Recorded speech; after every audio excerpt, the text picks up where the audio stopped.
batin kudu tansah manembah mringarsani Gusti anut agama suci kang nasuk dhewe-dhewe. Agama suci ki narik kendhaline urip. Urip sing tanpa kendhaline agama tanpa beda kaya kebo sapi sing tanpa keluhan, jaran sing tanpa kendhali. Telung perkara tindakno rila wani lan kurban. Samendang boten karepit tuwuh boten kunjuk marep datang podhahar. Sasampunipun ingkang raingapi sabda tamanipun Koko Prabu Uni minangka puji ing pangajap kababar dados kasunyatan bahanani pepadang Hyai Kresna iya. Nuwun mangkita mangke paman Rembang Durna sak rawuh paduka nderekaken Koko Prabu ugi ngaturaken pasedhan pambagya ana prami. Astaga menapa gantil kang pundhut bisa tondo duduk manyer-manyer sika dina gamana kula Allah. Oh ya mingge kula nak. Minum sing tanpa pambingsanipun pun bapa ingsun lima mangge rahayu ingkang sapinanggih mangge tata niti lan tentrem lampah kula nggih. Sawetawis pun bapa kula marak sowan kula ngaturaken taklih kula mawon tuanku mugi konjuk taklih kula mugi ngatur. Oh kembang menur kembang melati mugi pinaring ana panjang umur lan murah rezeki lah menika nggih menika kula walan pamundi kula paring pangestu paduka kula tampi ngasta kula kekalih kapetaken ing jojor keting wadul Iwana Jaya percaya nggih. Sawetawis pun bapa kula badhe ngaturaken gubiraning manah kula nggih. Perkawis ingkang pundi Paman Durna? Duk ruwuhun kula sowan dhateng Ndarawati pamanipun menika prasasat bulanan tak menika nggih. Langkung-langkung yen upami mangsa ketiga dawa. Wontenipun para kawuling negari Ndarawati wontenipun namung panen jambu kluthuk kaliyan panen tebu. Duk jaman ruwuhun. Nggih. Namung kelenggan menika sasampunipun pun bapa nepis miring negari Ndarawati. Boten nyinten papanipun dumbar gilar-gilar. Mergi ageng dipun bangun, mergi ali dipun bangun. Protidang prosekaman mergi nurung, mergi ali dipun bangun. Cinaosa mapanipun wonten dhisik ing samudra mendhang menggok ngeleng ngidul. Ning pinata tataning dadi ketingal asli ya, ketingal asli. Inggih. Pendhapinipun ngedangkah mongko pinggir mergi. Inggih. Mangku palataran lan ngajengipun menika wonten taneman palawija wiji pari. Pembangunanipun ninggal, pendhapinipun ninggal. Katandha linggihipun ngecat garingipun setunggal taun menika garingipun setunggal taun. Inggih, mekaten Paman Durna. Inggih. Ning kula tingali wonten kemajenganipun Angger Kresna babar kawis menapa rumiyin kula sowan mriki ingkang jagi wonten palataran menika menapa dipun pethaken sono. Rumiyin. Sakmenika pun boten wonten, sonanipun sampun boten wonten. Kantong kucing. Inggih, mekaten. Inggih. Ngaturaken panuwun ari pangalembananipun Paman Durna dhateng kawontenan negari Ndarawati. Pamongipun sae. Pamanipun Prabu Merbalani monggo dipun kemaken tuwa anggana nayakaning praja para kang kula senopati anu ngandeli kewu sambil lenggah jejer pamongipun samudra semanak nulungaken nasta ngejak salaman sae. Inggih. Sawetawis kula lenggah ingkang prayogi Dimas Tadi Morodaki Asuma Bekti kelaman pepundenmu kakeken ben rawuh Koko Prabu Baladewa Rai dalem kelompok sejati ngaosaken pangabekti Brahmawan mugi konjuk Dimas Tadi garap beruji kasinian iya tak ompo pengestune pun kaki ampanono siagi kalampit katedo pelinggo murdo kula tampi ngasta kula kekali mugi tatus sampai jimat paripe Paman Durna Bektenama Dimas Tadi boten dawuh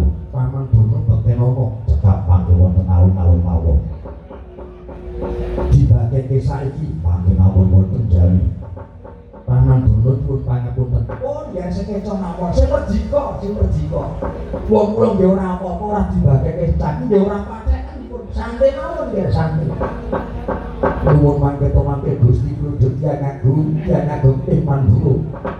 Ing abdi kula Udawa kula nyaosaken pangkat bekti mawon pun njujipun. Iki Kakang Udawa kasunjan pekaten iya Pak Kompo. Pengesuku Panono Kakang Udawa kalan tingkat teduh Indomodo kula tampi mugi dadosaken jimat paribri.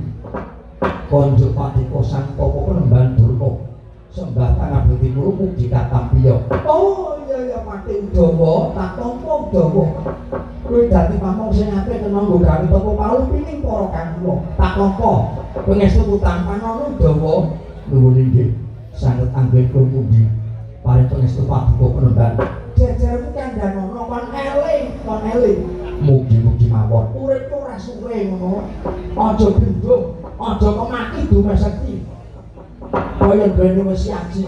Eling kok jejermu dielingi. Nggih, matur wonten jawi nggih pun badhe ngumutaken sareng-sareng kaliyan kula. Kok yo wong loro kok dadak mawi ngenteni ning jaba. Mbok saiki wae.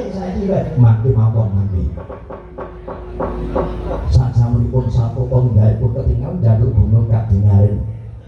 Menawi saged miljaraken ing kathah tumuntun tinggal kababar. Ewa semanten yen wonten bab ingkang purip lan rungsit. Kula dherekaken manjing wonten ing Jatiloya. Kula dongeng-dongeng jonggo mirengaken karma. Kanjrakan Puspitara Kabyumping Samirana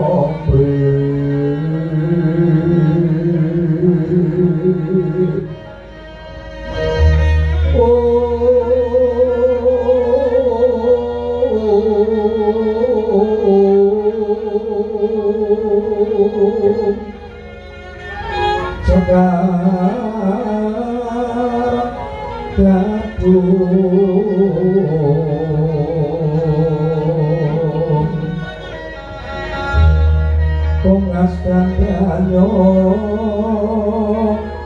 mawaras orang manjeng beliau.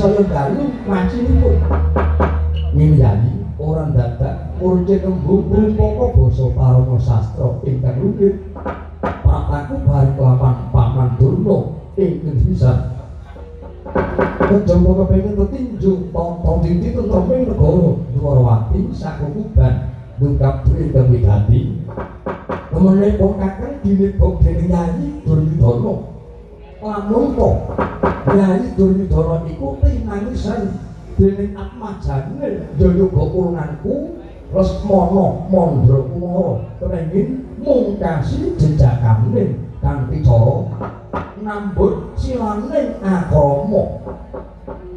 Miturut pangandikane Yayi Duryudana, Yayi ora genep loro wanita ingkang dadi nujuning rasa sarmeng ati mung kejaba atmajaku dhewe ing Dwarawati sekaring kedaton Nini Wrantawati.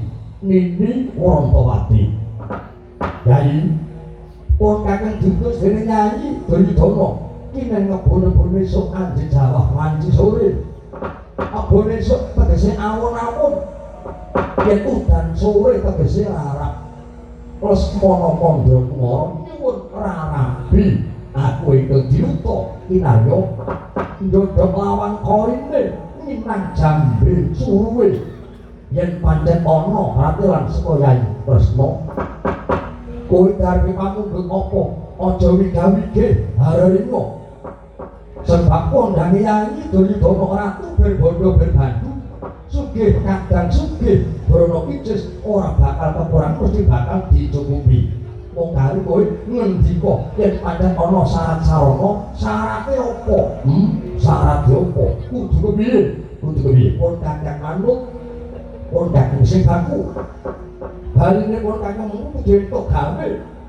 Entuk gawe keterangan sing cetha lamun to penglamar saka Gustina ditampa dening Nyai Bathara Kresna. Mboten namung menika sekedhik kula badhe matur yen Angger Kresna Paman Durna kados pundi. Menapa sebabipun kula menika kok adrek nderekaken Angger Baladewa kejawi mesaken mayah kula Lesmana wontenipun namung kurung sabar gagar widak tanpa karya yen dalu menika sampun kula kota atik mantuk Lesmana mandra kumara kaliyan Wrontamati kula gunggung kula jejeg pedalanipun calon manten kekalih dawahipun sae mertonipun manten kekalih sampun kula gunggung lajeng dipun panta gangsal Sri Lungga Gedhong Wrontamati menika naminipun panca sudha panca gangsal sudha dipun kirangi dawahipun sae inggih menika Damasri nggih menawi Damasri kerjeken uripe kepenak dadi wong tani dadi wong buruh tukang orjen niku mboten nate leren